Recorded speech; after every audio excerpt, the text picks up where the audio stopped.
Hello students, welcome to doubt की पाठशाला। So students, last class में हम लोगों ने डिस्कस करी थी एक्सरसाइज 6.1 और आज की क्लास से हम शुरू करने जा रहे हैं exercise 6.2। 6.2 question number 1 from NCERT. Please अपनी बुक्स खोल लें, क्वेश्चन सामने और सॉल्व करते हैं।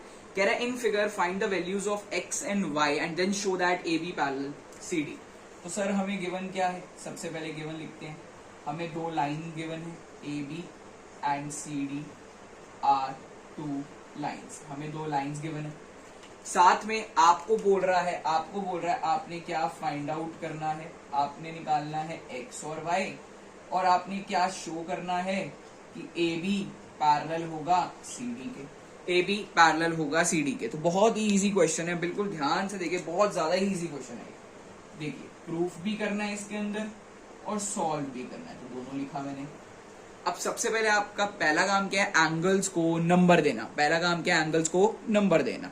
सो देखिए स्टूडेंट्स, मैंने एंगल्स को नंबर दिया है। सबसे पहली चीज मैं क्या बोल सकता हूँ कि मैम एंगल 1 और एंगल 2 को ऐड करोगे तो 180 डिग्री आएगा लीनियर पे। एंगल 1 है बच्चों 50 डिग्री का, एंगल 2 पता नहीं सर, 50 प्लस उधर जाकर के माइनस, एंगल 2 आया 130 डिग्री और एंगल 2 कौन सा है, एक्स। सबसे पहले बच्चों हमने निकाल लिया x। नाउ अब हम y फाइंड आउट करते हैं। हमें पता बच्चों एंगल 3 और एंगल 4 बराबर होगा वर्टिकली ऑपोजिट एंगल्स। इससे हम क्या कह पाएंगे, वर्टिकली ऑपोजिट एंगल्स के क्राइटेरिया से हम क्या कह सकते हैं कि जितना एंगल 3 है उतना ही, जितना एंगल 4 है उतना ही एंगल 3 होगा, यानी y जो है वो 130 डिग्री होगा। आपने y भी निकाल लिया जी। अब हमें क्या प्रूफ करना है कि ABCD के पैरेलल है, ABCD के पैरेलल है।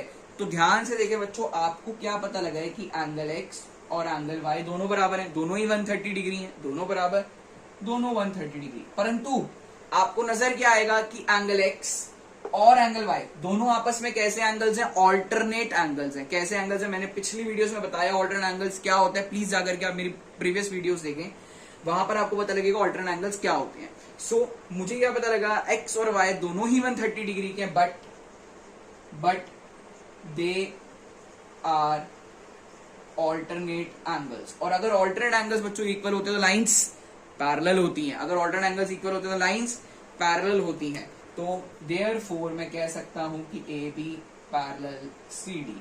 हमें ये प्रूफ करना, शो करना था A B parallel C D, और एक्स और वाई फाइंड करना था। सारा काम हो गया। इसी तरीके से बच्चों आपका क्वेश्चन नंबर 1 जो बहुत इजी क्वेश्चन था कंप्लीट हो गया है। Now will move on to the second question. Question number 2 देखते हैं। कह रहा है in figure if A B parallel C D parallel E F and y is to z is 3:7 find x।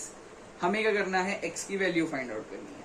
सबसे पहले गिवन डेटा क्या है, given है आपको कि ए बी सी डी के पैरेलल है, सी डी ई एफ के पैरेलल है, y is to z की रेशियो 3:7 आपको दे रखी है, और आपको क्या करना है, हमें फाइंड करना है value of x। So students देखें, सॉल्यूशन समझे क्या बैठता है इसका सॉल्यूशन। देखो हम सबसे पहले कहेंगे कि मैम हमें पता है कि ए बी पैरेलल है सी डी के, सी डी पैरेलल है ई एफ के। तो इससे हम क्या कंक्लूड करते हैं कि ए बी सी डी और ई एफ तीनों ही पैरेलल होंगे। अगर ए बी पैरेलल है सी डी के, सी डी पैरेलल है ई एफ के, तो ए बी सी डी और ई एफ तीनों ही पैरेलल होंगे। अब हम क्या करते हैं, फिर से वही काम, एंगल्स को नंबर बांटो। सो देखिए स्टूडेंट्स, एंगल्स को मैंने नंबर दे दी। अब मैं क्या बोल सकता हूँ कि ma'am A B C D और ई एफ तीनों ही लाइंस आपस में पैरेलल हैं, तो वी कैन से एंगल 2 और एंगल 3 बराबर होंगे, कॉरेस्पॉन्डिंग एंगल्स। इससे क्या पता लगा कि एंगल 2 और एंगल 3 हमारे पास बराबर आ गए। अब बच्चों आपको पता है कि एंगल 3 और एंगल 4 का जो सम है वो 180 डिग्री होगा, लीनियर पेयर। ठीक है जी, एंगल 3 और एंगल 4 का सम 180 डिग्री होगा। एंगल 3 क्या है सर, y है, एंगल 4 क्या है, z है, इसका सम 180 डिग्री। अब आप लोग कहोगे सर एंगल 3 y कैसे, अभी तो मैंने बोला 2 और 3 बराबर है, अगर 2 y है तो 3 भी तो y होगा ना, तो y प्लस z जो है वो आ गया 180 डिग्री। अब आपको ना y is to z की रेशियो दे रखी है 3:7। ऐसा क्वेश्चन मैंने एक्सरसाइज 6.1 में भी कराया है, अगर आपने नहीं देखा तो प्लीज एक्सरसाइज 6.1 जाकर के जरूर देखें। ऐसा क्वेश्चन मैंने एक्सरसाइज 6.1 में भी कराया।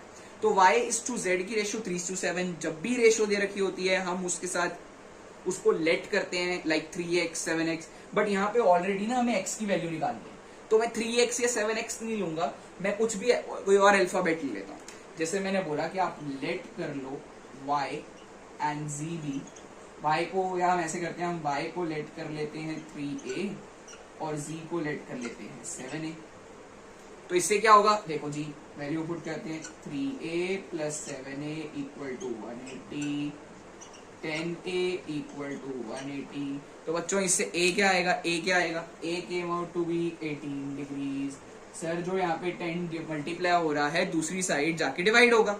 सर इससे हमें क्या पता लग गया कि हमारे पास आ गया है a, हमें a मिल गया तो मैं y आराम से निकाल सकता हूँ। y था 3a के बराबर, a की वैल्यू 18 आई है, इससे y आ गया मेरे पास 54 डिग्रीज, पहली चीज। नेक्स्ट सर अब मैं z भी निकाल सकता हूँ, z था मेरे पास 7a, a की वैल्यू डालता हूँ और मेरे पास z आ जाता है 126 डिग्रीज। सर आपने y और z निकाल लिया, पर हमें निकालना क्या है, हमें क्या निकालना है सर, आपको फाइंड आउट करना है, एंगल x। कैसे करें सर, देखो फायदा, यहां हमें बोल रखा है कि ABCD के पैरेलल है। स्टूडेंट्स अगर ABCD के पैरेलल है देन आई कैन से कि एंगल 1 और एंगल 2 का सम होगा 180 डिग्री। क्यों होगा, को इंटीरियर एंगल्स, ऑलरेडी मैंने पहले की क्लासेस में बताया हुआ है, प्लीज आई रिक्वेस्ट यू कि आप क्लासेस जा करके देखें। तो 1 + 2 is equal to 180 degree. Angle 1 है सर x, एंगल 2 है sir y equal to 180। Sir y की वैल्यू आप निकाल चुके हो, डाल दो वैल्यू, और सर 54 प्लस उधर जा करके माइनस x आ गया 126 डिग्रीज, और आपने x ही तो निकालना था। तो इसी तरीके से हमारा क्वेश्चन नंबर 2 भी सॉल्व हो गया। तो स्टूडेंट्स अगेन रिपीटिंग, अगर आपको कंटेंट पसंद आया है तो please like share and subscribe करें, अपने फ्रेंड्स से शेयर करें, उन्हें बताएं कि डाउट की पाठशाला पे आपकी एक्सरसाइज 6.2 चल रही है और ये शानदार कंटेंट वो मिस ना करें। So please like share and subscribe जरूर करें। Thank you students, bye bye.